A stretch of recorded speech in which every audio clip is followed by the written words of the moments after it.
Les experts sur Atlantique Radio. Avec Badr Saoudi. Les experts sont sur Atlantique jusqu'à midi. Eh bien, la transmission du patrimoine au sein des familles marocaines de notre pays est un sujet qui divise, est un sujet qui est aussi ancré dans certaines traditions et qui admet un certain cadre légal. Avec les réformes envisagées de la Moudawana, le code de la famille, des changements pourraient redéfinir certaines des modalités de cette transmission. Bon, on a évoqué longuement dans d'autres cadres les propositions, les pistes de réforme. De plus, cette réforme propose que le domicile familial ne puisse être hérité par des tiers en cas de décès, assurant ainsi au conjoint survivant qui conserve le droit d'y résider. Bon, il y a un certain nombre de modifications envisagées. Nous allons en parler avec nos invités et ceux qui souhaitent participer à l'échange, au débat, partageant des avis ou des questions. Vous pouvez nous contacter jusqu'à midi et c'est au 05 22 95 36 70 ou 80. Et nous sommes ce matin avec une invitée que je vais présenter tout à l'heure. Nous sommes avec Maître Latif Astrat qui est la première notaire du Maroc. Alors, on a laissé le temps parce que c'est vrai qu'il y a eu une réforme, le code de la famille et effectivement, lorsque on voit des images, on voit des annonces et on peut être pris dans le feu du commentaire. Beaucoup, effectivement, ont analysé, ont essayé de comprendre la nature des changements qui seront envisagés parce que rien n'est écrit sur le marbre pour l'heure, Maître Latif Astrat. Mais tout d'abord, bonjour. Bonjour, c'est Saoudi. Bonjour, chers auditeurs. Heureuse de vous retrouver. En effet, vous savez que beaucoup d'eau a coulé sous les ponts depuis 2004. Non, même avant. Hein. D'abord, il faudrait voir un petit peu retourner à l'historique. Parce que avant c'était le code du statut personnel, l'ancienne Moudawana, et il fallait, pour mieux appréhender les avancées vraiment faramineuses que connaît le Maroc, il faudrait quand même connaître l'histoire.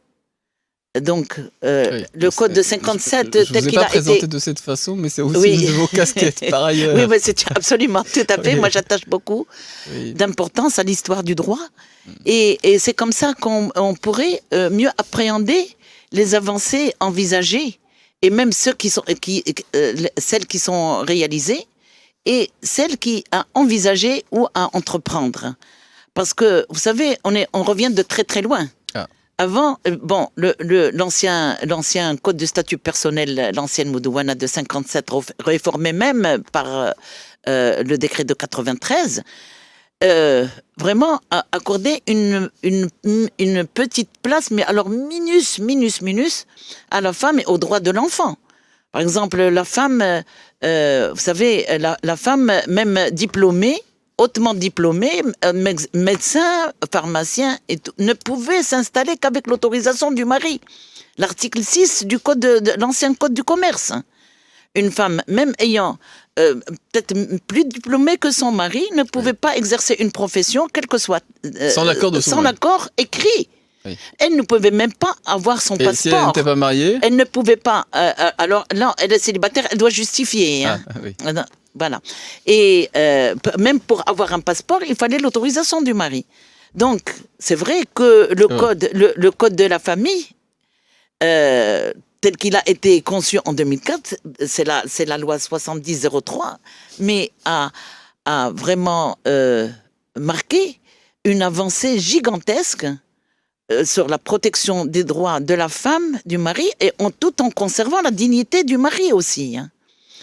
C'est vraiment ça, il faudrait reconnaître que c'est un monument historique, non seulement historique, mais aussi très équilibré.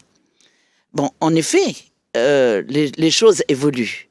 La société évolue, nous connaissons chaque après 20 ans, il y a une avancée aussi du Maroc, oui. Il y a un développement culturel, donc il faudrait adapter certains articles, pas tous, donc il faut les adapter, les fignoler peut-être aller chercher un peu plus de précision, c'est vrai, mais jusqu'à date d'aujourd'hui, rien n'est fait. évidemment, bon, il y a des, quel est des le chemin propositions, Quel il y a est- des propositions, il y a des propositions qui ont été remises. voilà. Oui, ce sont celles qui Évidemment, seront discutées. Sa Majesté Laïto Amro a mis encore l'accent sur la réforme. Moi, je dirais même pas la réforme. C'est peut-être le raffinement. Ils vont raffiner ce qui existe, parce que le code actuel est un code presque parfait, mais il faudrait le fignoler, il faudrait rajouter certains articles. Donc, ce sont des réformes, ce sont des amendements Oui. aussi de certains articles nécessaires, rendus sur ordre de Sa Majesté. Il y a eu la création d'une commission consultative, Oui. donc composée de plusieurs spécialistes. D'accord, il y a des juristes, il y a des associations, il y a des oulémas, évidemment. Donc, il y a cette commission consultative et il y a évidemment le ministère de la Justice. Oui. Donc, ils ont mis en place certains articles à reprendre. Pratiquement, je pense qu'il y a Oui. 30 propositions. Oui. D'accord. Le Conseil des oulémas, le Conseil supérieur des oulémas s'est prononcé sur 10. D'accord. C'est prononcé sur 10, mais pour le moment, actuellement, rien n'est définitivement adopté. C'est toujours en gestation. Et c'est vrai qu'il est très salutaire. Simple, Maître Ratib Asqad, il y a des personnes qui se marient. Oui, entre-temps, mais- etc. Ils se demandent, est-ce que ce sera dans le cas des dispositions qui seront prises par exemple, oui. Quel que soit, la écoutez, polygamie, c'est non, question quel aussi que soit du régime. Non, la question du régime, vous savez, ce sont des dispositions, ce sont des prescriptions religieuses, célestes, auxquelles personne ne peut y déroger. Dans l'islam, c'est le système, la séparation automatique des biens. Oui. Mais la Bon, loi aujourd'hui, elle permet attendez, d'opter pour un- non, Ah. la loi ne permet pas de changer le régime. Non. Par contre, elle permet, Ah. elle autorise, déjà l'ancien code, enfin le code actuel. Le futur ancien. Oui, le futur ancien. Alors, déjà, il prévoyait que les conjoints peuvent décider, à côté de l'acte de mariage, ils peuvent décider de prévoir un acte dans lequel ils décident comment gérer le patrimoine Qui vont constituer après mariage. après le mariage. Et ça, c'est exactement ce qu'on appelle pratiquement un contrat. C'est un contrat qui est établi par notaire, et moi j'en ai fait pas mal. Hein. Il y a des gens au Maroc, qui... mais c'est très peu connu. Il y a une centaine. Il y a une centaine, voire tout au plus un millier de contrats similaires. Oui, j'en ai fait mais quand ceux qui même. nous écoutent ne savent pas nécessairement les implications que ça peut Oui, avoir. l'acte de mariage, c'est la séparation automatique des biens, ça c'est C'est-à-dire, religieux, voilà. et évidemment, ouais. il est soumis à certaines conditions, certaines rigoureuses. Ces conditions, c'est d'abord avoir 2 témoins musulmans. Déjà, il y a eu un allègement sérieux par rapport aux Marocains résidant à l'étranger. Donc, ils peuvent se marier selon le système du pays de résidence, mais toutefois, en la présence de 2 témoins musulmans, et il y a transcription de leur acte de mariage devant les autorités consulaires ou judiciaires. Oui. D'accord. Leur mariage est reconnu même s'il n'est pas établi devant un doul. Oui. D'accord. Ils font le mariage civil à la mairie, mais devant 2 témoins musulmans. Donc, et après, transcription sur le registre, et leur mariage est reconnu légalement. Oui. Comme s'ils étaient... La tradition, ce n'est pas nécessairement le régime de séparation de biens. Effectivement, s'il y a la transcription... C'est la transcription, c'est la séparation automatique des biens. Oui. Le régime communautaire, c'est-à-dire tout est en commun, moitié-moitié. Oui. Parce que, attention, là, je peux prendre les 2 tiers, Maître Lassy. Pardon. Je vous ai dit, je peux prendre les 2 tiers. Oui, mais... Bon, la régie aussi, elle prend sa part quand elle nous rappelle les horaires. Mais c'est vrai que c'est un des points, par exemple, où il y a des possibilités de choix. Oui, absolument, de choix. Il y a des possibilités On de peut choix. dire, si la femme peut dire, tout ce qui est acquis après le mariage, il sera 2 tiers pour la femme, 1 tiers pour le mari, parce que ici, ils estiment que leur participation et leur contribution leur contribution, si vous voulez, au foyer, le justifie. Oui. Parce que c'est pas nécessaire que la femme gagne toujours moins que l'homme. Ça pourrait être le contraire. Quoique ce soit le cas majoritaire. Pardon ? Quoique ce soit le cas majoritaire, mais pas nécessairement. Pas nécessairement. Vous savez, maintenant, les femmes mais c'est vrai. gagnent bien leur vie. Hein. Non, mais j'essaie de me référer. Mais c'est vrai. Parce qu'elles sont dans tous les domaines. Elles participent. Vous tous savez, les cas de figure elles sont existent. dans le secteur privé. Ils sont dans le secteur, dans l'industrie. Elles sont dans le fonctionnariat. Donc, vous savez. Je dirais même qu'elles sont partout, pour la raison qu'elles sont plus de la moitié de la population. C'est pourquoi ça marche bien maintenant. Et ça marche mieux. Bon. C'est bien d'avoir de l'enthousiasme et d'avoir gardé cette il faut. Ouais, bien entendu, l'enthousiasme de l'action. En tout cas, chers auditeurs, notre émission, c'est un plat composé. On essaie d'éclairer l'opinion par rapport à des points précis. Et puis, nous avons également des respirations musicales, de l'information également. Ceux qui ont des avis, parce que sur ces questions-là, il n'est pas un seul avis. Et certainement. Voilà, c'est le moins qu'on puisse dire. Vous savez, même la loi... Il en est même de contradictoires. Oui, même la loi n'est pas parfaite. Toutes les lois ne sont pas parfaites. Et elle est complétée par qui ? Par le juge. Parce que des fois, il y a des cas... Par exemple, si on prend le cas de la tutelle. Oui. La tutelle, elle est conférée d'abord à l'époux, au père. C'est le premier tuteur légal. En l'absence du père, ou en cas d'incapacité, d'absence, c'est la mère. Mais vous savez, des fois, dans un couple, quand le père ne peut pas assurer, il est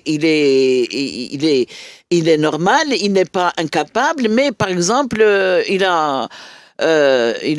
en déplacement. Non, pas en déplacement. Oui, mais l'absence est prévue. L'absence est prévue par la loi. Mais en cas d'un père, excusez-moi du terme, mais ivrogne.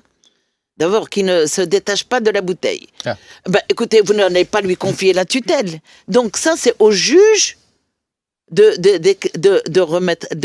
déclarer donc cette incapacité, même temporaire. Oui, mais c'est aujourd'hui possible. C'est pourquoi je vous dis, la loi n'est pas parfaite. On ne peut pas toujours confier la tutelle à un père qui n'en est pas digne. C'est un bon Alors, propos de bon sens. Il n'est pas incapable, il n'est pas malade, il n'est pas absent. Donc, tous les cas prévus par la loi ne s'y prêtent pas. Mais l'indignité, elle est appréciée par le juge. Elle peut être appréciée même que par le juge. Absolument. Vous voyez donc, dans tous les cas de figure, vous savez, la loi ne peut pas être appliquée comme ça. De façon monolithique. Absolument. Tout à fait. Les retards ne sont appréciés que par la régie. Et elle nous fait signe de l'autre côté. On va effectivement se retrouver dans quelques instants. On s'en excuse. Hein. On va se retrouver dans quelques instants pour la suite de notre émission qui se poursuit jusqu'à midi. Ceux qui ont des avis, ceux qui ont des témoignages, ceux qui ont des questions par rapport à notre sujet du jour. Nous parlons des changements, de la réforme de la Moudawana, mais également du point de vue de la succession, de la transmission du patrimoine. Si vous avez des questions, c'est au 05 22 95 36 70 ou 80. Et Srat, qui est notaire à Rabat et qui est la première notaire femme du Maroc. Alors, c'est vrai que ces thématiques, du point de vue notarial, on s'y intéresse grandement parce que du point de vue de la transmission, de la succession, on essaie de voir s'il y a des modifications dans les pratiques, dans les actes, et bien entendu. Mais pour l'heure, l'essentiel de ce que j'ai pu entendre et déceler en sous-texte de ce que vous disiez, Maître Latif Basserat, en propos d'introduction, c'est que y compris les 30 pistes de réforme, ce ne sont pas là des changements XXL, pour le formuler ensemble. Les changements majeurs ont déjà eu lieu. Absolument. On les apprécie d'une façon ou d'une autre. Absolument, absolument. Seulement, mais maintenant, peut-être que c'est pour... il y a des... Moi, je dirais, c'est vraiment pas une réforme en profondeur. C'est des amendements. C'est des amendements, des ajustements de certains articles. Oui. Des ajustements de certains articles. par exemple, tout ce qui concerne la répartition de la succession. Ça, on peut pas, personne ne peut toucher. Pourquoi? Parce que ça, ce sont des prescriptions religieuses, célestes. Donc, impossible de pouvoir changer les réserves, donc les quotes-parts revenant à chacun des héritiers. Oui. Le mariage, non plus. Par exemple, à la polygamie. La polygamie, elle est prévue. Mais seulement, elle a été réellement bien cadrée, si vous voulez, il y a certaines conditions qui sont imposées, donc, pour pouvoir prendre une seconde épouse. Donc, il y a des conditions draconiennes qui ont été prévues déjà par l'ancien code. Par le code de la famille. Draconienne, c'est-à-dire avec l'accord de la première épouse. Oui, mais encore faut-il assurer aussi l'équité, il faut assurer l'accord entre les deux épouses. On peut essayer. Mais il faut avoir aussi l'autorisation du juge, il faut avoir l'autorisation de la première épouse. Donc tout ça, ce sont des conditions draconiennes. Oui. Donc pratiquement qui rendent vraiment le cas de la polygamie que dans des cas exceptionnels. Ce sont des cas particuliers, même autour de soi. Il faut vraiment beaucoup de largesse d'esprit parce que il faut répartir son temps. Non, mais il y a des cas. On va répartir notre temps avec les collègues. Karim Droné. Il faut aussi beaucoup d'argent pour entretenir toutes ces femmes. Bon, ça n'aura échappé à personne. Nous sommes rejoints par un camarade de promotion et c'est bien d'avoir les retrouvailles sur le plateau puisque Maître Mohamed Alami est là, mais on va limiter notre retard. Karim Droné est avec nous pour nous présenter les actualités. On se retrouvera pour la suite de notre émission consacrée à la Moudawana, la transmission du patrimoine. Et si vous avez des questions, c'est au 05 22 95 36 70 ou 80. Et comme vous avez pu l'entendre, nous sommes un peu plus nombreux qu'au départ, puisque nous avons été rejoints par Maître Mohamed Alami, qui je vois qu'on n'a pas besoin de présenter ici, qui est notaire également à Casablanca, Maître Alati Basqat, notaire à Rabat. Et chacun a choisi sa ville. C'est vrai que le notariat permet parfois de vadrouiller, de voir du monde. Bien sûr, de retrouver des amis très chers, tels que Retiba, une amie de longue date. Une personne qui représente brillamment le notariat marocain à l'étranger également. Elle défend bien le Maroc auprès des instances internationales, des juristes, des notaires en l'occurrence. Oui, c'est un peu la difficulté qu'on a à joindre quelques invités. Mais en tout cas... c'est une militante dans cette profession. C'est un terme qui a une autre portée vu l'émission que nous avons programmée. Quand on parle de Moudawana, c'est un mot qui interpelle. Oui, mais on peut militer pour tout. On peut militer pour les droits, on peut militer pour l'équilibre, on peut militer, vous savez... Pour l'argent aussi. Oui. Je déconne, ça commence. Non, mais c'est le charme. Nous avons le temps et c'est vrai que quand on a des affinités, c'est vrai que ça donne une autre couleur aux conversations. Absolument, tout à fait. Vous savez que nous sommes de la même génération, même, je dirais... la même école. La même école. Parce qu'on fait partie de l'ancienne école. Le notariat de 1925. C'est pas pour cela qu'on n'est pas né en 1925. Mais on a exercé le notariat. Nos auditeurs vont se demander quelles sont les recettes de... il y a effectivement... on fera des émissions sur la nutrition, le bien-être, la longévité... si vous avez 100 ans, c'est bon. Que Dieu nous prête longue vie. On est toujours en forme, vous savez. Disons il est en train de me chercher. Même si, vous savez... Au contraire, je suis en train de dire que vous êtes bien conservé. Je ne sais pas si c'est une caractéristique du métier que vous exercez. Écoutez, vous savez, je vais vous dire une chose. Vous savez que dans notre profession, à partir d'un certain âge, il faudrait présenter un certificat médical sur la capacité d'aptitude. Absolument, non. On n'est pas arrivé à ce stade-là, heureusement. On n'est pas encore dans le... J'arrive pas à tricher, moi. Non, mais c'est vrai, c'est à partir de 70 ans que le notaire doit présenter un certificat d'aptitude délivré par un médecin public.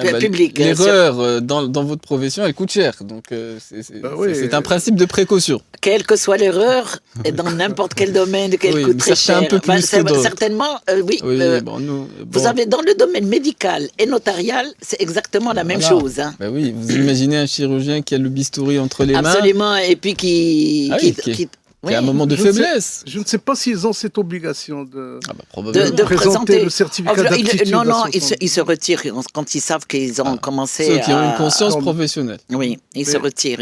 Oui, mais l'État doit protéger quand même les malades. Le citoyen doit également la même règle, parce qu'un médecin aussi... il est atteint de Parkinson ou d'un truc, il continue. Il a suffi que Maître Mohamed Alami nous ait rejoint pour qu'on ait pris la tangente. Non, on revient à notre sujet. Hein. Oui, parce que je dois le préciser, parce que c'est vrai qu'à n'importe quel moment, il y a des auditeurs qui, au fur et à mesure, nous rejoignent. Nous parlons ce matin de la Moudawana et effectivement des changements qui sont envisagés, qui ne sont pas encore actés, effectivement. À l'aune de ces changements qui sont envisagés, est-ce qu'il y aura des incidences, des changements également sur les outils qui sont les vôtres en matière de transmission du patrimoine, en matière de succession et en matière d'héritage? Ce qui fait maintenant, ce qui crée une polémique, et maintenant la question qui se pose et qui est mise à la table et autour de laquelle beaucoup de gens un petit peu, si vous voulez, interviennent, c'est le domicile conjugal. Oui, voilà. Et le domicile conjugal d'un côté et de l'autre. Ce sont les deux points qui sont discutés selon les points de vue des uns et des autres. Alors, quelle est la définition du domicile conjugal? Le domicile conjugal, c'est le foyer dans lequel vit le couple avec enfant. Et en cas de décès de l'un des époux, écoutez, d'abord, la plupart du temps, maintenant, on arrive à une chose, c'est que la plupart du temps, maintenant, le foyer conjugal est au nom des deux époux. Voilà, parce qu'il y a participation les gens prennent des crédits des deux. Et se mettent à deux pour le payer. Bon, souvent. Pas toujours, mais ça arrive. Très souvent. Maintenant, vous savez... Très répandu. Un seul revenu ne couvre plus maintenant les charges du foyer. Oui. Mais maintenant, au décès, le couple se met ensemble. Et d'ailleurs, ça, c'est la cohésion familiale. Ça, c'est l'équité. C'est l'équilibre. Vous savez, c'est pas une mauvaise chose de participer aux charges du foyer. Pour la femme, parce que, en effet, elle a des droits comme elle a des obligations. Ça, il faut le reconnaître. Moi, tu sais pourquoi j'ai posé la question, de dire quelle est la définition du domicile conjugal. Oui. Est-ce que le domicile conjugal, c'est celui qui est qui est inscrit au nom des deux époux, ou il est inscrit au nom d'un seul époux, ou c'est la notion même, c'est-à-dire il suffit d'avoir l'existence d'un domicile où il y a un foyer, où il y a les époux qui vivent dedans, il y a des enfants pour devenir le domicile conjugal. Et à ce titre-là, c'est-à-dire un bien loué. Il doit être protégé. Protégé dans quel sens? C'est-à-dire que après la dissolution du mariage, que ce soit par un divorce ou un décès, il faut que des malheurs. Voilà, c'est-à-dire il faut que ce demeure, que ce domicile continue à abriter ceux qui vont rester, etc. Que ce soit le conjoint survivant ou les enfants. Donc, est-ce qu'il est protégé justement par la loi? Et est-ce qu'il y a un changement dans la nouvelle mouture de la Moudawana actuellement? Parce que je sais qu'en France, d'ailleurs tu le sais également mieux que moi, en France, le domicile conjugal, c'est-à-dire même s'il est au nom de l'un des époux, il ne peut pas être vendu facilement sans l'intervention de l'autre. Et il ne peut pas être hypothéqué également sans l'intervention de l'autre. La nature de l'interrogation qui est la vôtre, c'est vers ce type d'interprétation du foyer conjugal. Oui, mais attendez. Même si, généralement, c'est mon rôle de poser des questions, Maître Alami. Mais avec votre présence, la conversation prend des tournures inattendues. Oui, c'est le domicile. Pour le législateur. Le débat sur cette question-là. Le domicile conjugal. Vous savez, le problème ne se pose pas si le domicile appartient aux deux. D'accord. Bon, en cas où c'est une maison en location, le problème ne se pose pas parce que de toute façon, il n'y a rien à en tirer. La succession n'est pas ouverte par rapport à ce qu'il y a à l'intérieur de la maison. Il appartient automatiquement à l'épouse parce qu'elle y vit. Même la loi le protège par rapport aux biens qui sont à l'intérieur de la maison. D'accord? Parce que la femme vit dans cette maison, elle a le droit d'utiliser ses ustensiles pour ses besoins et pour continuer à utiliser tout ce qu'il y a à l'intérieur de la maison pour ses besoins et les besoins de ses enfants. D'accord? Ça, c'est le cas le plus simple quand c'est une maison en location.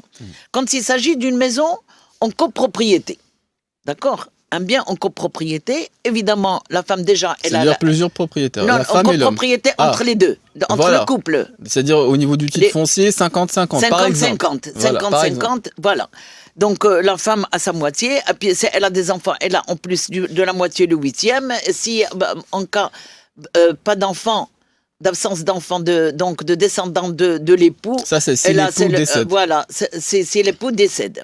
Elle a droit au quart. Donc, mais la situation actuelle, c'est que si l'époux décède, les autres héritiers, que ce soit les enfants s'ils sont majeurs ou les autres héritiers de façon plus large, peuvent imposer le fait que ce bien soit vendu et que chacun prenne sa part. Oui. Ça, c'est la situation actuelle. Oui, c'est absolument. Ils peuvent, même par les voie enfants, judiciaire. Même les enfants peuvent exiger de leur mère de vendre le bien et de chercher ailleurs. Récupérer leurs droits. Oui. Ce serait de drôles d'enfants. Mais ça existe. Non, ça existe. Ça existe. Ça, ce sont des cas qu'on a vécu aussi bien sûr, dans notre quotidien. Ça existe. Avant, on disait, quand ils sont mariés, la femme, c'est la moitié de l'homme, ou là, c'est l'autre moitié. Mais quand il s'agit d'un divorce et tout ça, il n'y a plus de... Il n'y a plus ni moitié ni quart. Il faut on fait les comptes. À la caisse et on fait les comptes. La maison doit être vendue, les enfants doivent se débrouiller, la femme doit se débrouiller. Et tout ça, des fois, il y a des drames, il y a des choses qui arrivent. Si on fait du droit comparé, on voit par exemple par le système français qui nous a beaucoup influencé sur le plan législation. Je peux vous dire que nos codes sont influencés par tout ce qui est français. Bon, la loi prévoit ce qu'on appelle la donation au dernier vivant. D'accord ? C'est quoi la donation au dernier vivant ? Entre époux, c'est une donation qui vaut pour le mari et pour la femme. Celui qui survit à l'autre récupère jusqu'au décès du deuxième. Ah, donc c'était quelque chose qui pouvait exister ou qui peut encore exister avant l'adoption. Ça existe en France. En France. Ah, au Maroc. Je dis en France. Là, oui, heureusement. Non, voilà, pour qu'il n'y ait pas de confusion. Au Maroc, la donation au dernier vivant n'existe pas. Voilà. Alors si on veut protéger ce foyer familial, que la femme, parce que, bon, écoutez, quand la femme a ses moyens, quand la femme a ses propres moyens, le problème ne se pose pas, parce qu'elle peut se reloger quand ailleurs. Quand une personne n'a qu'un seul bien, qu'il y a vécu pendant 40 ans et qu'on l'oblige à le vendre, c'est difficile. C'est une femme qui est dépourvue de moyens. Qui n'a pas de parents ou n'a pas un autre endroit où aller. Mais il faut pas quand même que les héritiers soient inhumains et la jettent dehors. Oui, mais on comptait sur le bon sens. Oui, mais le bon sens, des fois, vous savez, il y a des gens qui sont... qui font leurs calculs. Des fois, ce foyer, cette maison représente pratiquement 80% du patrimoine. Oui, aussi parfois 80% du temps vécu. Parce que si je me suis marié à 20 ans et que mon époux décide alors que j'ai 75 ans et que j'y ai passé, en l'occurrence, l'essentiel de ma vie, et je vois difficilement qu'on puisse m'obliger à vendre ce bien, à changer d'endroit, changer d'habitude et ainsi de suite. Bon, sans compter maintenant, il y a deux cas. L'aspect financier. Le cas de divorce n'est pas le cas de la mort. Oui. Non, le cas de divorce se règle. Non, le cas de divorce, c'est un cas qui se règle normalement. S'il ne se règle pas normalement par une entente directe entre les séparés, le juge Mais le bien en vente aux enchères et permet donc au conjoint de... Et sur cette matière-là, si j'ai bien compris, au Sud, il y a des traditions juridiques qui, effectivement, poussent la justice à, disons... trouver des compensations. En tout cas, la question, c'est vrai, du divorce n'est pas celle du décès. Non, c'est pas du décès. En tout cas, la problématique est posée surtout par le décès. Pourquoi ? Parce que la succession s'ouvre. La succession s'ouvre et donc ce sont des personnes étrangères, pas étrangères dans le sens étrangère, mais c'est-à-dire qui ne sont pas directement liées au foyer, qui viennent hériter. Oui, même quelqu'un qui a une faible proportion qui va en hériter, il peut pousser la justice à effectivement décider de la vente judiciaire et donc d'avoir sa part. D'où il faudrait anticiper et savoir comment protéger le conjoint survivant. Ah, on y vient à ce qu'il est possible de faire. On va y venir parce que justement nous avons encore 1h10 minutes d'émission. On va se retrouver après l'instant musique et ceux qui ont des questions, des avis et parfois des témoignages à faire entendre, n'hésitez pas à nous contacter. Vous pouvez nous écrire sur l'application d'Atlantique Radio ou bien, c'est aussi possible, vous pouvez nous joindre au 05 22 95 36 70 ou 80. Et nous sommes en compagnie du notariat. Ce matin, nous sommes avec Maître Mohamed Alami, notaire à Casablanca. Nous sommes avec Maître Latiba Sqad, qui est notaire à Rabat. Et nous parlons bien entendu des changements qui sont envisagés en ce qui concerne effectivement le code de la famille, la Moudawana, et leur impact potentiel, parce qu'il n'est pas encore réel, puisque les mesures ne sont pas encore adoptées, sur bien entendu, disons, la transmission du patrimoine, les outils qui sont quelquefois envisagés dans un cadre familial, dans le but d'anticiper, dans le but de prévoir certaines situations et parfois dans le but de faire primer une forme de choix, de volonté, de liberté. Et de ce point de vue, on évoquait peut-être quelques aspects par rapport au domicile conjugal et disons que sur cette question, il y aura des précisions au niveau de la loi. Mais déjà, il y a des différences entre les jurisprudences, qu'on soit à Casablanca, à Rabat ou à Agadir. Des fois, lorsque le décès survient, on va prendre en considération quelquefois la contribution de la femme au foyer dans l'évaluation du patrimoine à partager. Et dans le domicile familial, en ce qui concerne le domicile familial, effectivement, il y a cette tradition-là au sud. Et Maître Latiba Sqad. Alors, pour le patrimoine acquis après le mariage, évidemment, comme on a déjà dit tout à l'heure, que la loi prévoit qu'il y ait un contrat entre les parties pour mettre en place la manière et la procédure de fructification des biens acquis après le mariage et la quote-part revenant à chacun. Oui, parce que mais quand, c'est un huitième. En l'absence de ce contrat, d'accord, qui est conclu après l'acte de mariage, donc il faut l'acte de mariage, c'est pour le mariage uniquement qui est soumis à la donc séparation automatique des biens, et que chacun est propriétaire de ce qui lui appartient. Les biens acquis après le mariage, on peut établir un contrat donc pour la fructification et la quote-part revenant à chacun. Ça, c'est un contrat qui aura pour conséquence tous les biens qu'on va acquérir seront absolument dans quelle par proportion, exemple moitié-moitié ou un tiers, deux tiers, moitié-moitié, pas obligatoirement. Hein. Oui. Bon, et à côté de cela, si les conjoints ont omis ou n'ont pas fait ce contrat de mariage qui n'est pas obligatoire, mais donc c'est au juge d'apprécier la contribution de chacun. D'accord, au foyer. Oui. La contribution au patrimoine constitué après mariage. Absolument, par moyen de preuve. Après le mariage. Durant le mariage. Durant le mariage. Acquis durant le mariage.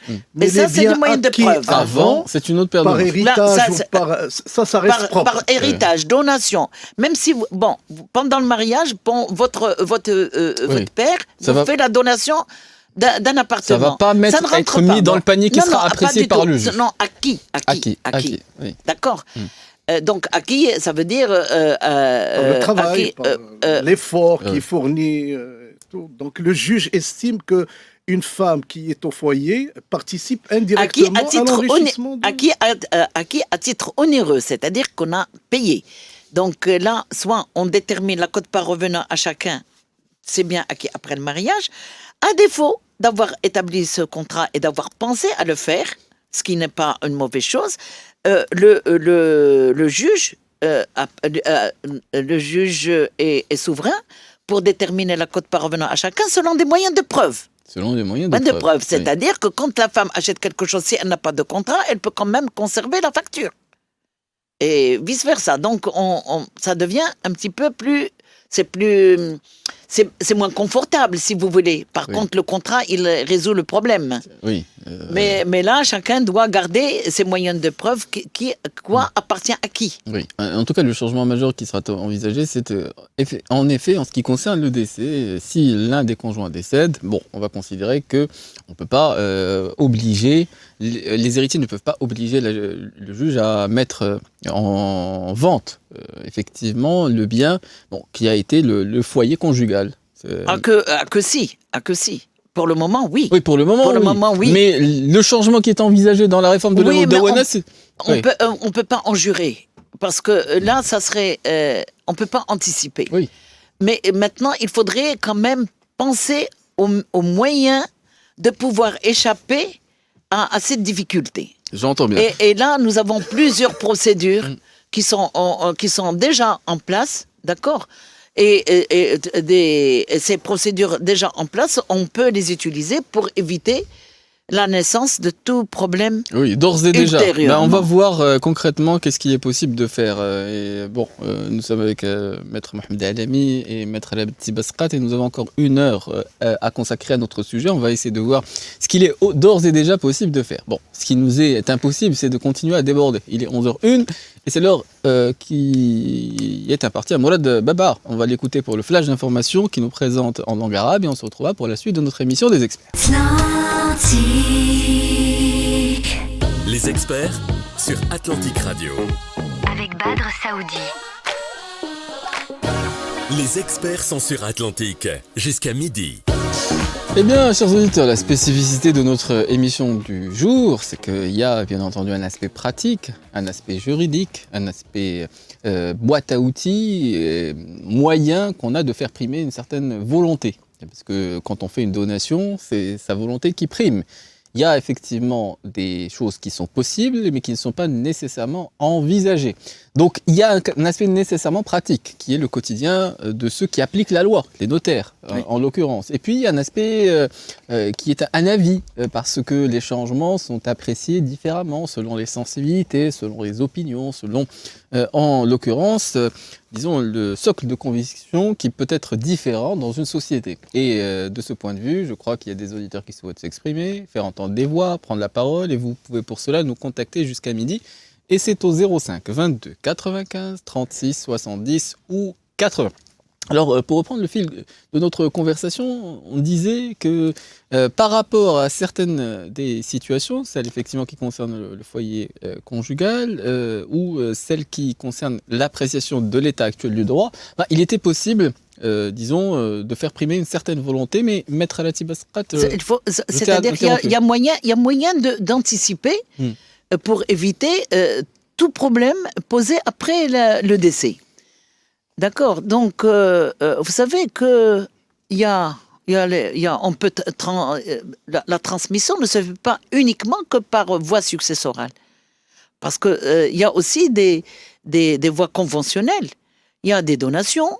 Il y a aussi, par exemple, il y a le cas d'El Tenzil. Oui. Tenzil, c'est même reconnaître à quelqu'un la qualité d'héritier alors qu'il n'en est pas, qu'il n'est pas héritier. Donc, on peut déjà prévoir, par exemple, le cas de Tenzil. Par exemple, dans le cas des enfants, dans le cas de la kafala. La kafala ne donne pas lieu à l'héritage, ne donne pas droit à l'héritage.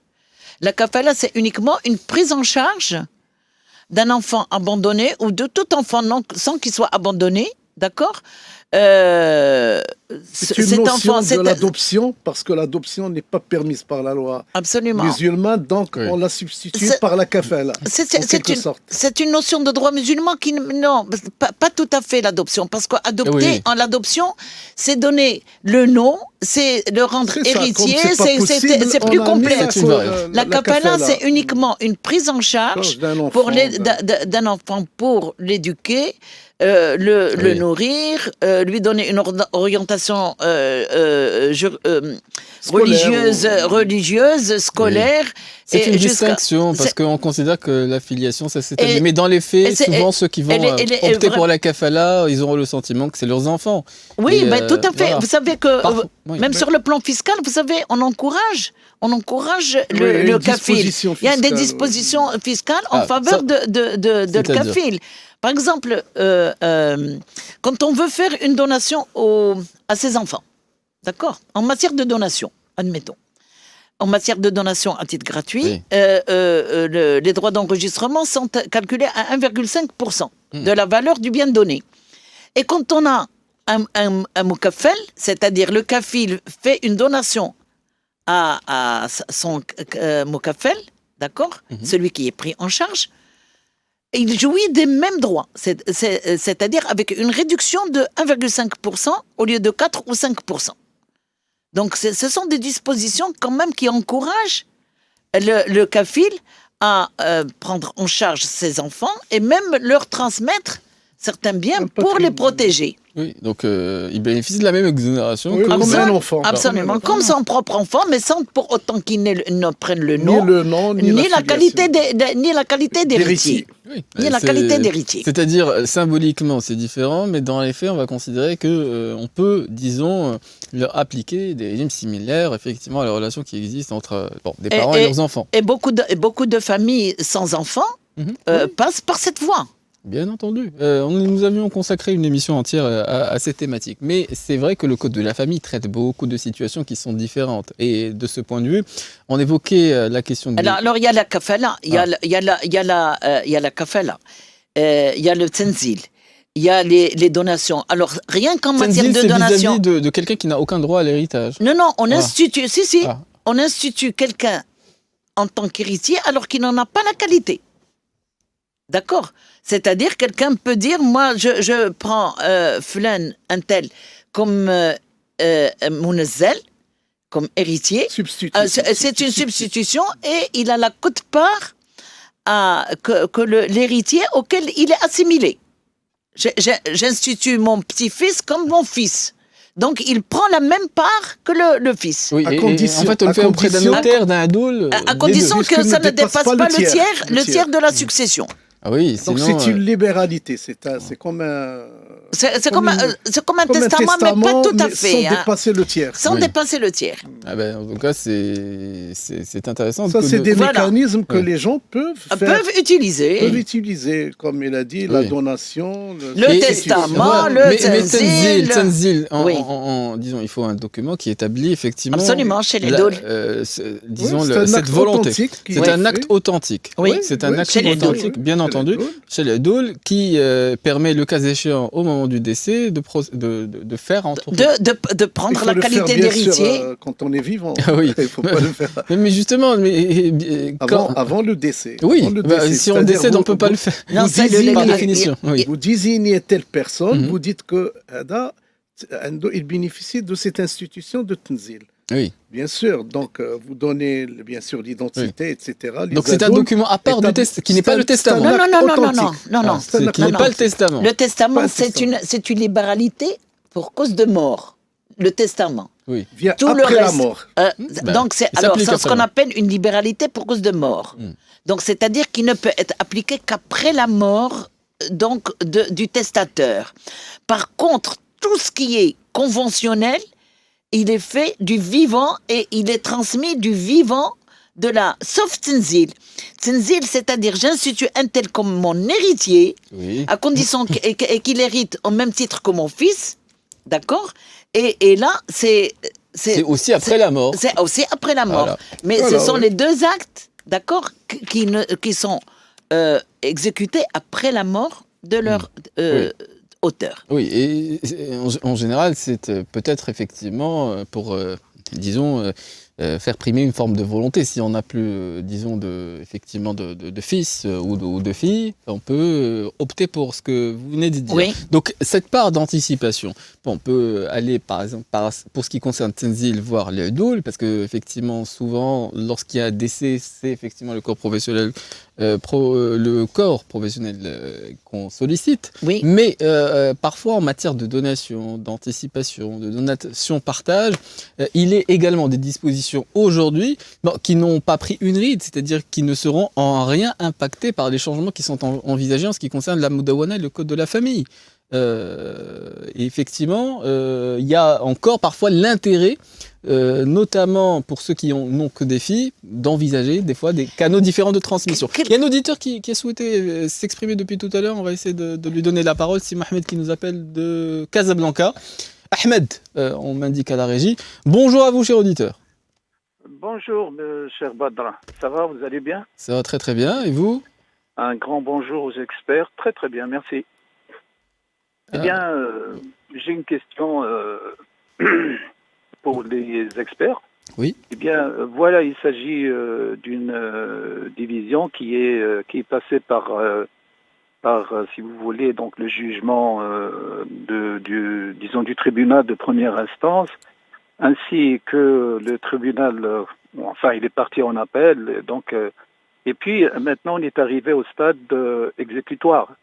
Maintenant, je voudrais savoir, s'il vous plaît, parce qu'on est en face d'une situation un peu délicate, c'est-à-dire qu'il s'agit d'une propriété où donc le nombre d'héritiers et des personnes qui sont dans l'indivision, ils sont aux alentours de 60 personnes.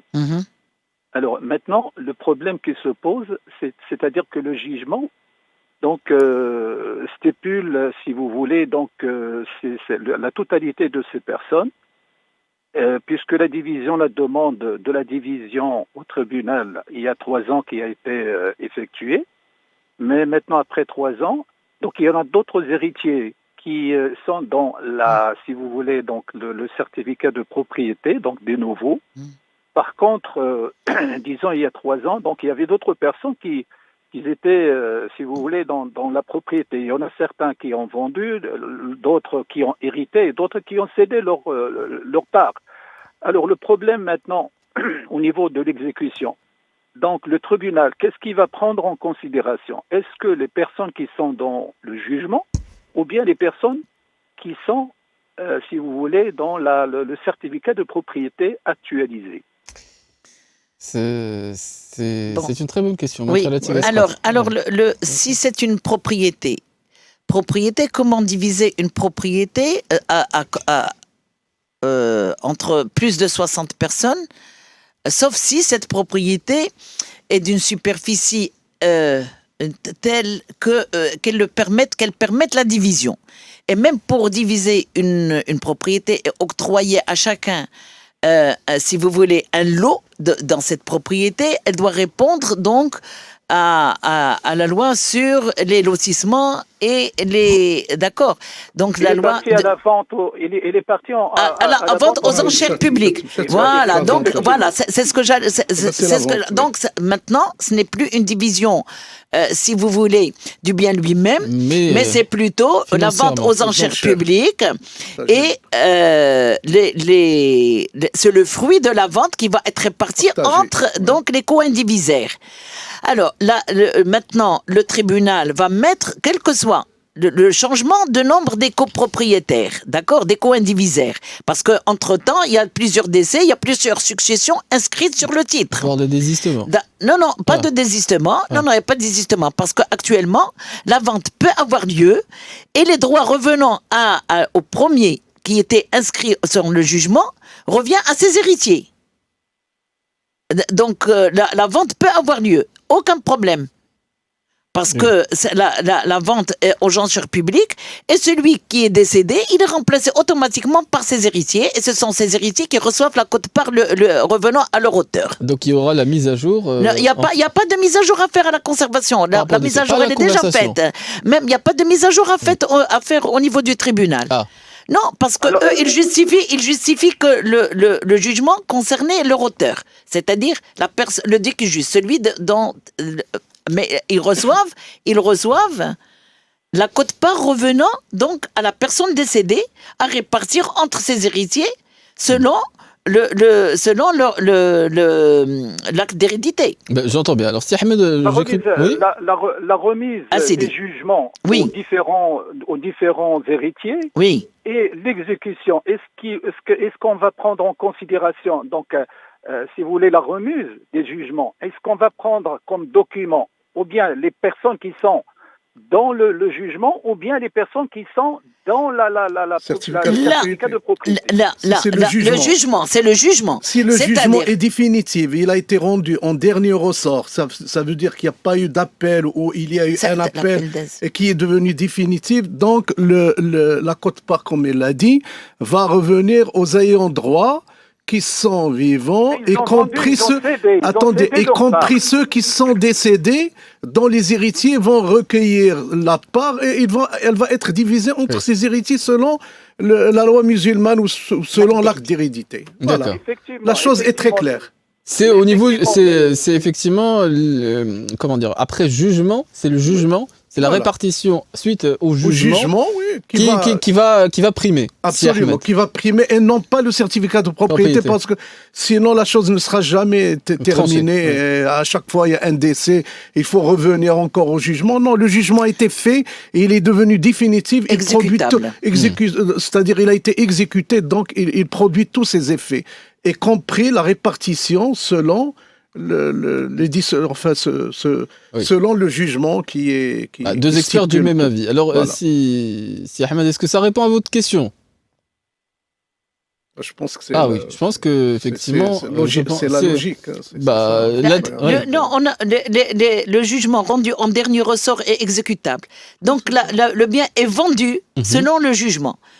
Et celui qui prétend donc à avoir une quote-part se présente au tribunal. Il prend sa quote-part. Ceux qui sont décédés, ils sont remplacés par leurs héritiers. Tout simplement. Voilà. C'est aussi simple que ça. En tout cas, je pense qu'on a répondu à la question. C'est vrai que en matière de succession et de transmission, les questionnements et les cas particuliers peuvent être véritablement déployés à l'infini. Mais je voudrais peut-être d'un mot, avant la respiration musicale, revenir à cette fameuse anticipation. On m'indique à la régie que si Ahmed souhaite peut-être préciser quelque chose. Oui ? On entend l'écho. Si vous pouviez, si Ahmed, éteindre la radio. Voilà. Ah, excellent. Allô ? Oui, on vous écoute, si Ahmed. Très très bien. Oui, j'ai seulement une petite remarque. Oui. C'est-à-dire que les personnes qui sont dans le jugement, ils ont cédé leur part.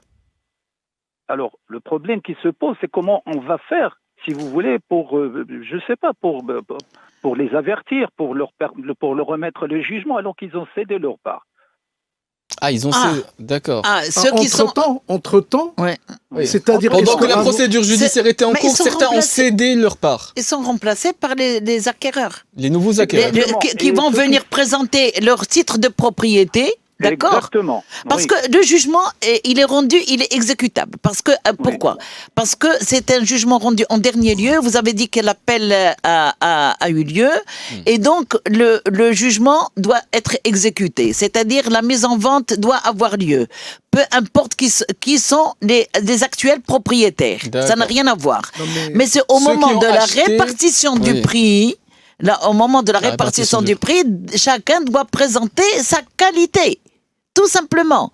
Celui qui a vendu, ne droit plus à rien parce qu'il va être remplacé par son acquéreur qui va venir avec son acte d'acquisition et comme quoi il est inscrit à la conservation foncière et il réclame cette part. C'est tout. Non, attention, il y a un petit problème, j'ai compris. C'est-à-dire que si entre-temps, la succession a été inscrite à la conservation foncière et la vente est venue après, au moment où ils auront besoin d'inscrire la vente aux enchères à la conservation foncière, le conservateur va vérifier, il va trouver que ces noms-là ne correspondent pas, ils ont été remplacés par d'autres noms. Oui. Et le conservateur, il a le droit de rejeter cette vente, même si elle est faite par le tribunal, en disant qu'il faut faire un rectificatif ou un procès de jugement pour dire que X est remplacé par Y.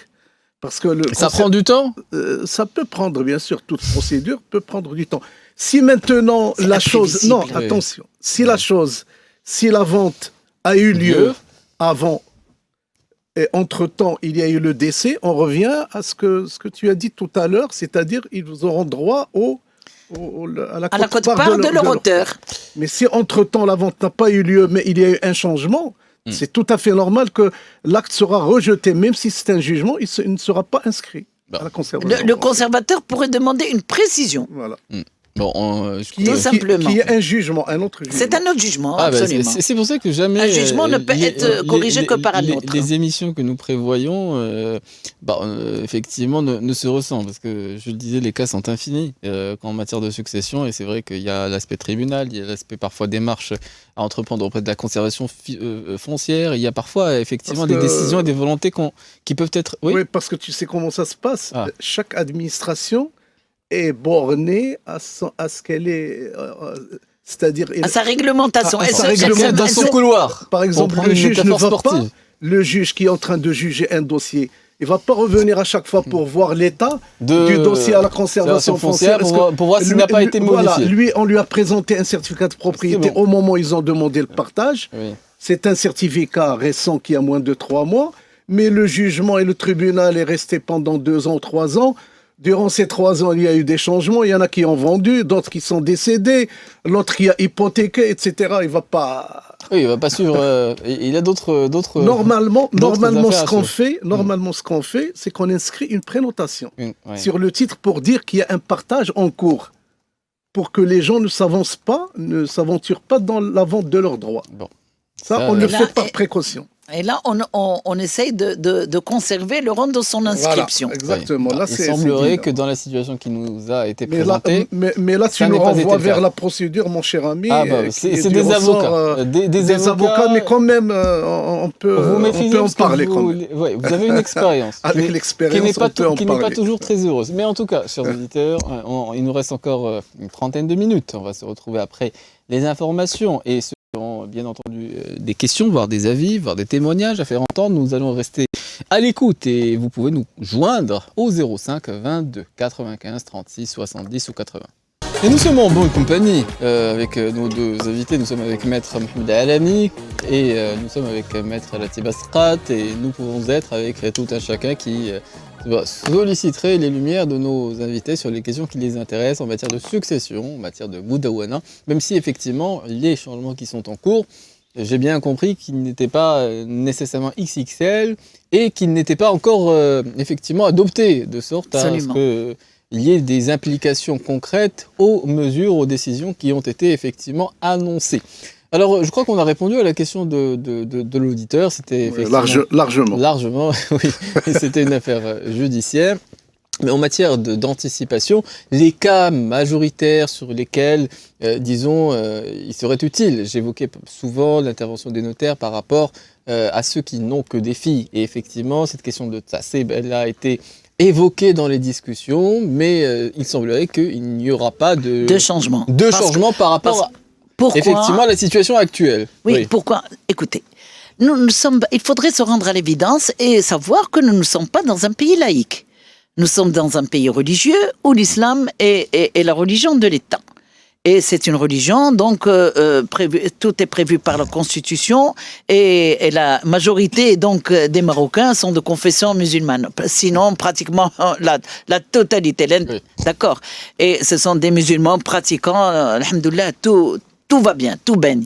Alors, il n'y a pas moyen, pourquoi aller uniquement vers les successions et commencer à faire des propositions et faire des propositions donc qui ne sont pas conformes aux prescriptions de l'islam. Ça, il faudrait donc al-mas'ala diyal al-ta'sib, ça, ce sont des dispositions coraniques.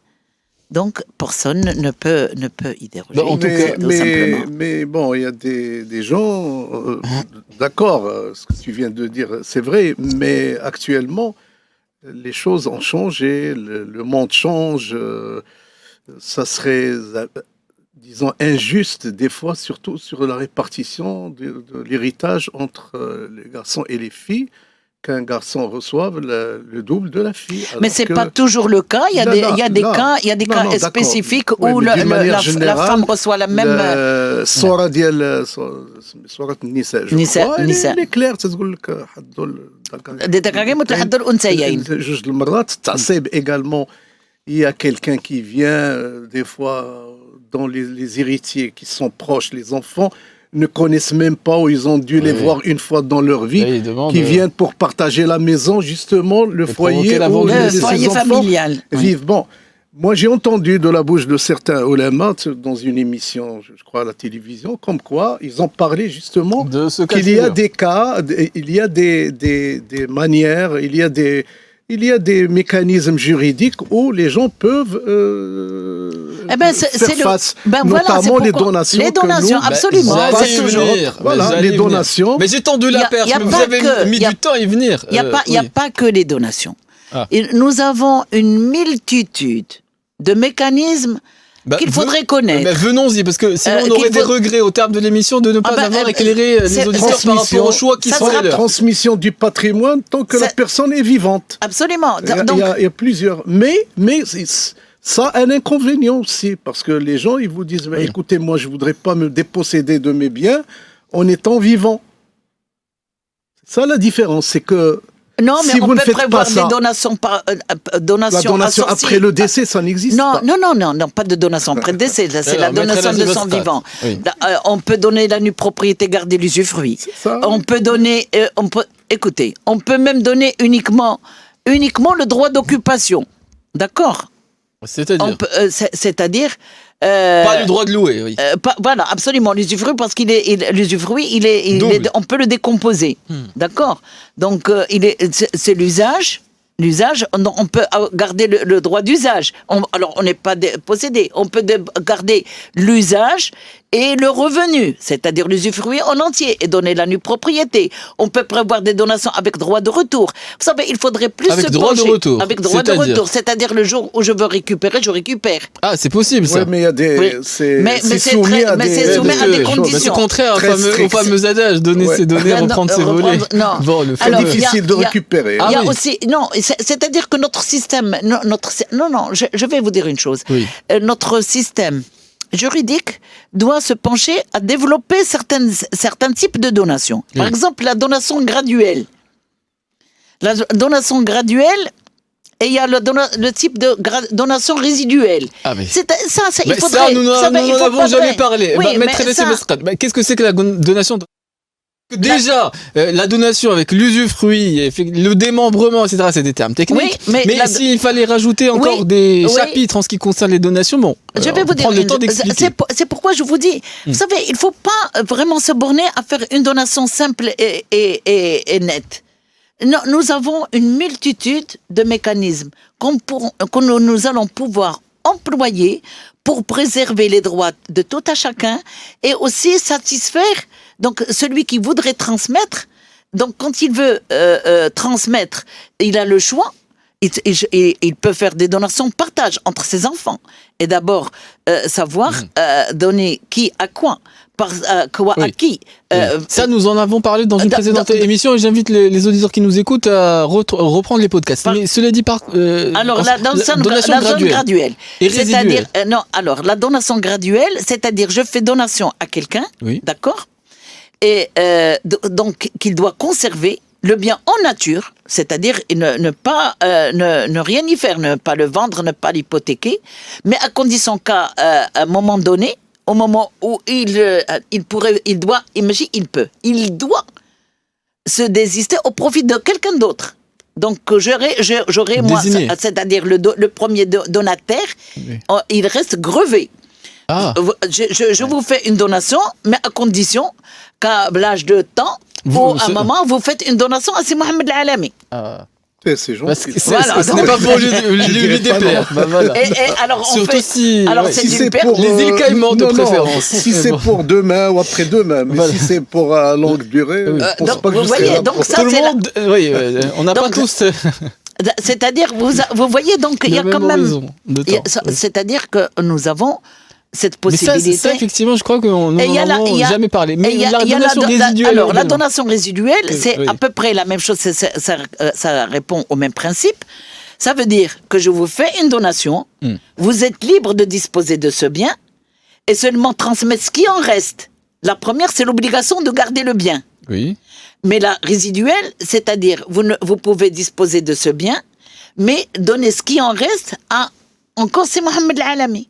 Par voie de testament ou bien Non, par donation. Non. Mais c'est-à-dire, c'est la même donation. C'est la même donation. Là, c'est automatique. Vous disparaissez, la donation revient à si Mohamed Al-Alami. Ce qui en reste. Ça peut être intéressant. Mais par exemple, une grand-mère va donner à sa fille et effectivement, si sa fille décède, c'est ça revient à sa petite fille. Voilà, terminé.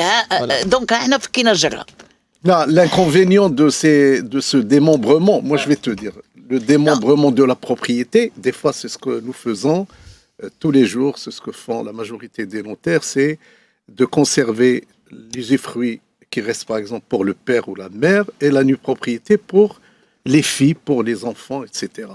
Mais seulement au moment, si les choses changent, par exemple, les parents ont un besoin pour vendre ce bien, ils ne peuvent pas parce qu'ils doivent appeler l'enfant qui est devenu propriétaire de la nue propriété pour signer l'acte. Parce qu'il ne va pas vendre l'usufruit, personne n'achètera ce droit réel. C'est-à-dire, mais pour vendre la totalité de la pleine propriété, d'un dixième de la valeur totale du bien. Donc, s'il a besoin de vendre ce bien, il faut l'accord et le contraire aussi. L'enfant également, il ne va pas vendre uniquement la nue propriété. Pour vendre cette propriété, il lui faut l'usufruit qui se trouve entre les mains de ce père ou sa mère. Vous voulez dire, les volontés ne concordent pas toujours, et les besoins de la vie font qu'il y a des inconvénient, alors que si la part héréditaire était réglée, le garçon comme la fille, pas de problème. Oui. Ce problème, on ne va pas penser à ce problème-là. Mais là, on va toucher aux structures du droit musulman, etc., que personne ne peut changer. D'ailleurs, comme l'a bien dit Sa Majesté le roi, il a dit qu'on ne peut pas... Donc, c'est des règles, c'est-à-dire il ne faut pas y toucher. Ça, c'est des règles sacrées parce que le Maroc est un pays, bien sûr, musulman. C'est la religion de l'État. Bon, bien sûr, sans oublier qu'un Marocain également est juif aussi. Il y a des juifs marocains les tribunaux hébraïques qui ont le droit hébraïque qu'on respecte également. Oui, qu'on applique. On applique le droit hébraïque dans des tribunaux, dans une chambre rabbinique qui est au sein de tribunal de première instance. Et nous, on applique la conduite dentaire. Pour lesquels on applique le droit hébraïque et sans aucun problème au respect de la religion. Donc, dire que le Maroc respecte la religion de chaque communauté, même si elle est minoritaire, ses droits sont respectés. Oui. Mais il n'est pas interdit, à la famille. De songer à ce que vous disiez. Donc, c'est-à-dire, comme il n'est pas interdit d'assurer l'équité entre la fille et le garçon, d'accord, entre les deux enfants, filles et garçons, même si on ne fait pas toute la donation en totalité. D'accord ? Par exemple, dans une famille, on a un garçon, une fille. Oui. Les parents peuvent donner le quart de leur bien à la fille et se préserver les 3/4. Parce qu'au moment du décès des parents, les 3/4 vont être répartis entre la fille et le garçon. Lui, il aura la moitié et elle aura le quart. Le calcul est très simple. On arrive à assurer l'équité et rien ne l'interdit et c'est pas anti-religieux. Tant que vous êtes vivant. Mais elle garde. Il y a deux situations. Il y a la situation on souhaite longue vie à tout un chacun. Non, la situation où la personne est vivante. C'est pas l'éternité. Hein. Il arrivera un moment où le départ est imminent. On connaît de l'autorité parentale. Tiens, il faut en parler. Je crois que dans cette réforme, il nous reste 15 minutes. Il y a l'autorité qui était l'autorité paternelle qui va devenir autorité parentale des deux. Ah, oui. C'est-à-dire... Ça nous déjà la tutelle maintenant a été accordée aussi, la tutelle légale a été accordée à la femme. Avec quelques restrictions encore. Oui. Maintenant, on va enlever ce qui est supposé. Moi, je ne jure de rien pour le moment. Oui, un juriste ne croit que ce qu'il voit. Absolument. Ce qui est supposé que la tutelle de la femme sera élargie. Parce qu'avant, même la femme qui est tutrice légale ne pouvait pas prendre ses enfants et voyager pour le voyage. Oui. Il lui fallait l'autorisation du père. Et ça, c'est l'autorité parentale, c'est-à-dire maintenant, on veut les... Voilà. D'autant plus, comme j'ai dit tout à l'heure à M. Saoudi, des fois, vous savez, il y a des pères indignes. La tutelle légale, elle leur est accordée, c'est vrai, en premier, mais ils ne peuvent pas exercer parce qu'au contraire, le père peut présenter un danger pour l'enfant. Donc, ce qui est laissé à Pourquoi Sa Majesté, au départ, avait mis le point sur la création des tribunaux de famille, le Mahkamat al-Usra.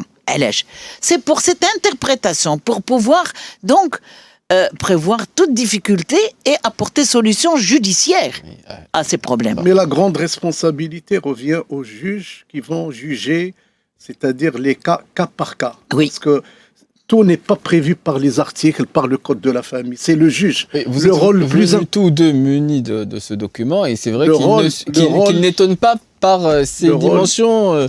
J'ai vu des codes de la famille, effectivement, qui étaient vraiment très épais. Le nôtre, il est restreint parce que tout est dans la tête. Voilà.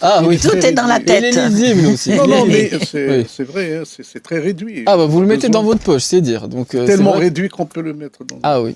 Et vous le connaissez. Oui, bien sûr, mais souvent, parfois c'est des habitudes. Disons de ces années d'étudiants, on a besoin des fois simplement que les documents soient à côté. Alors, on va se retrouver dans quelques instants. On a dérogé à certaines respirations musicales, mais on ne peut pas déroger à toutes. On va en profiter pour effectivement détendre les mœurs. Ce sont des sujets qui peuvent ne pas faire l'unanimité. On peut avoir des avis partagés. Il n'est pas interdit de les faire entendre. Et il nous restera une dernière partie. Ceux qui ont des questions, des avis ou des témoignages, nous serons à l'écoute et vous pourrez nous joindre au 05 22 95 36 70 ou 80. Et avec nos deux invités que je présenterai rapidement, avec une auditrice qui nous a contacté durant cette respiration musicale, nous sommes avec Maître Mohamed Alami qui est notaire à Casablanca, nous sommes avec Maître Ratib Asqat qui est notaire à Rabat, et nous sommes avec Madame Raja qui est avec nous d'après ce qu'on m'indique à la régie. Bonjour à vous, chère auditrice. Oui, bonjour Ben, bonjour les experts. Bonjour. Alors, ma question est la suivante. C'est par rapport aux parents qui n'ont que des filles. Problématique qui a été beaucoup abordée.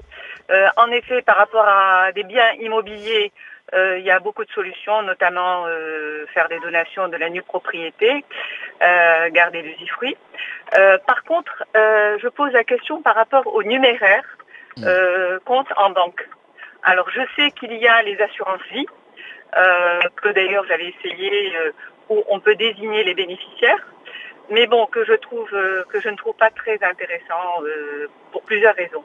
Est-ce qu'il y a d'autres moyens pour justement pouvoir laisser à ces filles, c'est-à-dire leur transmettre la répartition, pardon ? Non, on vous écoute, Madame Raja. Oui, pour pouvoir justement pour permettre uniquement aux filles d'hériter du numéraire dans un compte en banque, à part l'assurance vie, que moi je trouve très contraignante. Quoi, très contraignant non, c'est-à-dire votre argent en banque, d'accord ? C'est ça. Votre argent en banque, le compte bancaire est en votre nom seul ou même un compte joint avec votre mari. Si la personne décède, Madame Raja, si la personne décède, automatiquement, tout ce qui est en son nom tombe dans le patrimoine successoral. Ça veut dire qu'il ne pourra en aucune façon être donné uniquement à vos filles. Voilà. Donc ça, il y a rien y faire. Parce que tout ce qui est en votre nom, enfin au nom de la personne, au moment de son décès, donc ne fait partie de ce qu'on appelle de la masse successorale. Donc ça rentre dans la succession, c'est votre patrimoine et c'est ce qui va être réparti entre tous vos héritiers, pas uniquement il ne sera donné à vos filles. Donc il n'y a pas de solution. Non, aucune solution. Non, mais il y a des produits financiers, il faut s'approcher de votre banque. Les produits d'assurance. Les produits d'assurance, l'épargne capitale, épargne, etc., sur lequel c'est un produit qui existe. Et on peut changer le nom des bénéficiaires à n'importe quel moment. On peut changer le nom des bénéficiaires à n'importe quel moment. Vous pouvez mettre les proportions que vous voulez, etc. Mais quel est l'inconvénient majeur que vous y avez vu ? Et ça fonctionne très bien. Mais c'est pour ça que j'ai été étonné. Quel est l'inconvénient je les ai essayés. Mais quelle est la réticence ? Quel est le problème ? Bon, d'abord, au départ, en fait, j'avais souscrit et puis j'ai fini par faire des rachats. Peut-être pour la rentabilité, non? Oui, qui ont été peut-être fiscalisés. Défiscalisés. D'abord,